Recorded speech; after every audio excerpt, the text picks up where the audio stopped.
মোমো তো আমাদের সকলেরই প্রিয়, রেস্টুরেন্ট থেকে তো কিনে সব সময় খাই। আজকে চলুন দেখি বাড়িতে বানিয়ে খাওয়া যাক। ওয়েলকাম টু আওয়ার চ্যানেল, আপনারা দেখছেন রান্নার হাট।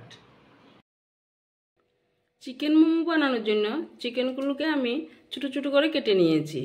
এবার পেঁয়াজগুলিকে চপ করে কেটে নিয়েছি, তাতে কিছু কাঁচা লঙ্কা কুচি দিয়েছি, কিছু রসুন কুচি দিয়েছি, কিছু আদা কুচিয়ে দিয়েছি।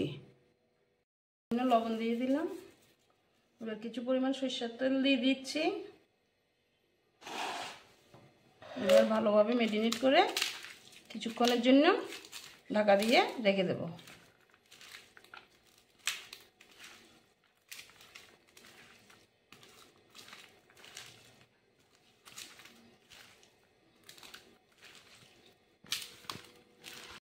জন্য একটা বাটিতে কিছু পরিমাণ ময়দা নিয়ে নিয়েছি। এর জন্য আমি ডোটাও তৈরি করে নিয়েছি। এবার কিছুক্ষণ ঢেকে রেখে দেব। মোমো তৈরি করার জন্য ময়দার ডো থেকে আমি একে একে লেচিগুলি তৈরি করে নিলাম। লেচিগুলিতে আমি ম্যারিনেট করা চিকেনের পুরগুলো দিয়ে ভর্তি করে নিচ্ছি। আপনারাও ঠিক এভাবে ভর্তি করে নেবেন।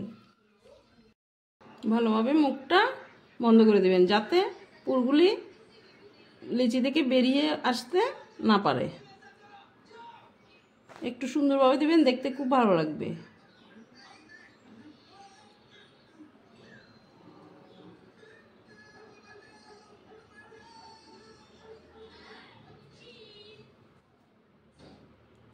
দেখুন, একটা পুর রেডি হয়ে গেল।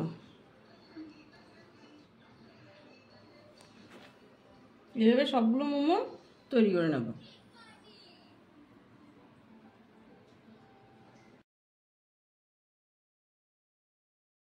মোমোগুলো স্টিমে দেওয়ার জন্য পাত্রটাতে আমি তেল লাগিয়ে নিচ্ছি। আপনারা চাইলে স্টিমারও দিতে পারেন। আমার কাছে স্টিমার নেই, এই জন্য আমি এটাই ব্যবহার করছি। জলটা ফুটতে শুরু করেছে। এবার আমি যে পাত্রে মোমো নিয়েছি পাত্রটা বসিয়ে দেব। বসিয়ে এবার একটা ঢাকা দিয়ে দেব, তারপর একটা চাপা দিয়ে দেব, যাতে গ্যাসটা বের হতে না পারে।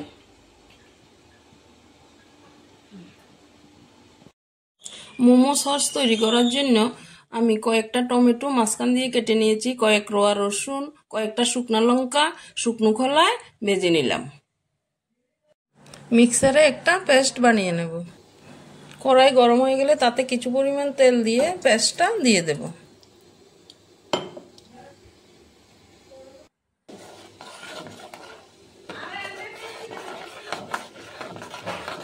তাতে সামান্য চিনি আর লবণ দিয়ে দেব।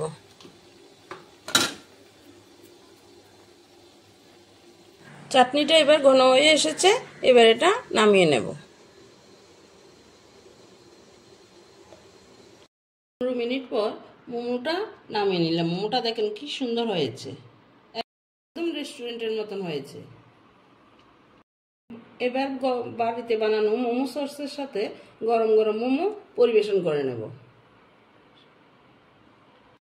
এইভাবে বাড়িতে মোমো এবং মোমো সস বানিয়ে খেয়ে দেখবেন, সম্পূর্ণভাবে রেস্টুরেন্টের মতন স্বাদ আসবে। এমন নিত্য নতুন ভিডিও পাওয়ার জন্য সাবস্ক্রাইব করুন রান্নার হাট।